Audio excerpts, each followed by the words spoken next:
tenure in Congress. I have some of the most productive and fabulous forest lands in the entire federal system, both Forest Service and BLM lands under unique O&C management.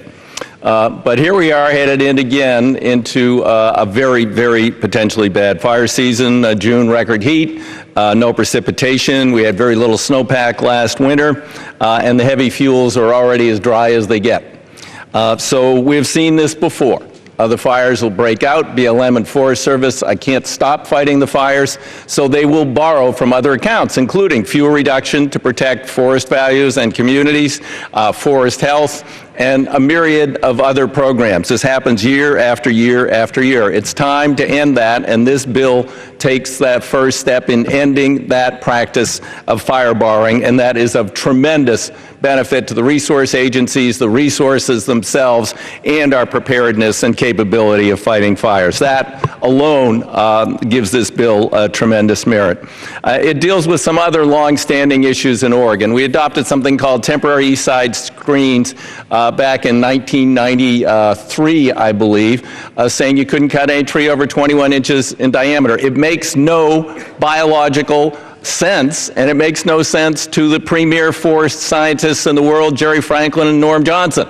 You have non-native fir trees that are growing there because of repression of fire for the last 100 years. They're 100 years old. They're over 21 inches, but they're growing in stands of ponderosas that are 200 years old, and they're going to kill the ponderosa stands, the native trees. But the Forest Service can't go in and deal with that issue. With this legislation, they finally can.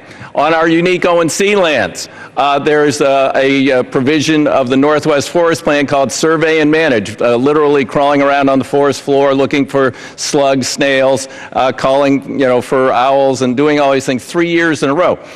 This, again, is not necessary according to the premier scientists, and is incredibly expensive and time-consuming on the part of the Bureau of Land Management. In fact, the Bureau of Land Management, new plans, each plan, no matter what the output level, would do away with that practice. So this bill does away with that practice, saving the BLM resources and moving ahead with better management.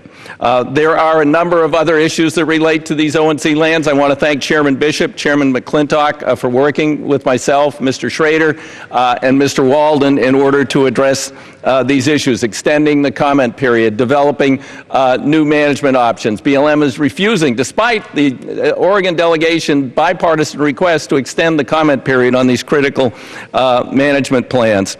So that itself is also great merit. There are provisions in the bill that I don't like and don't support. We will be given an opportunity on the Paulus Amendment to deal with the bonding issue and the cost recovery issue, which I don't think belongs in this bill.